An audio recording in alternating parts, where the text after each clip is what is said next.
Jak se změnil ten YouTube? Myslíš si, že to je pořád, že když nějaký začínající tvůrce teďka napíše nějakému velkému YouTuberovi, hele, tohle jsem natočil, takže mu to zazdílí, že mu nějak jako pomůže, protože teďka už ty komentáře jaké nefungujou jako předtím. To, čo dneska funguje, to je otázka a je to strašne presaturované a neskôr príde, že keď tam má dostatok toho kontentu, ktorý je blízky tomu divákovi, aby ho udržal, príklad, robíš dokumenty, tak rob tie dokumenty proste na vysokej úrovni, nestrieľaj 5 rôznych žánrov, ako ja. To teraz sám pociťujem, keď mŕtvý channel som chcel znova skriesiť a robím proste talk show, robím IRL vlogy. Keď som dal jedno video zo súkromia, čo bolo o tom byte, tak to mi vybuchlo. Proste 300 000 pozretí natívne.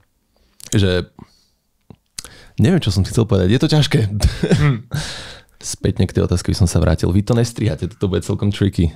Nestříháme, no. Nestříháme, ale to je v pohodě, co tady řekneš, tak je prostě autentické. No, Martin se ptal na to, že vlastně jak to, jestli to takhle funguje i dneska, když přijde ti někdo do videa, dělají se takový ty, že jo, kooperace, že prostě někoho pozveš, aby ti jako udělal čísla a takhle, jestli to opravdu znamená to, že ten kanál pak vystřelí nebo ne, no. No, to si nemyslím, že dneska to je o tom.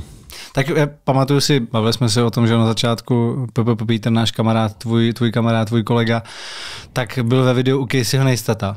A taky tenkrát říkal, vlastně, jako to byl tenkrát asi největší youtuber, že Casey Neistat světovej a Peter byl v jeho videu. A já říkám, tak to v tu chvíli musíš být jako teď druhý nejsledovanější youtuber na světě, ne? A on prostě no, ani vlastně ne. Neudělalo to nic.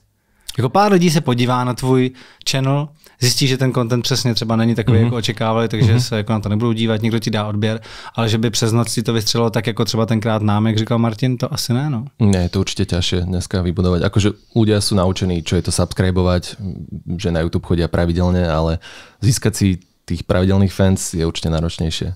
Ale musím dať heads off Petrovi, že to vydržal, lebo on roky bojoval s tým, že mal slovenských odobrateľov českých, čiže ho geograficky u nás odporúčalo a nevedel breaknúť the wall, proste dostať sa von a zdvojil tie kanály a je asi jediný, ako si ja teraz spomeniem, kto takto z československého YouTube prerazil do sveta.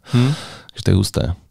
A asi ten Casey pomohol nejako, aspoň pár odoberateľmi. Vtedy si myslím, že vtedy penetroval americký trh aspoň nejako a potom už sa to začalo odporúčať a sledovali ho viacerí. Nedávno mal 1 000 000, takže gratulujem. To je pravda.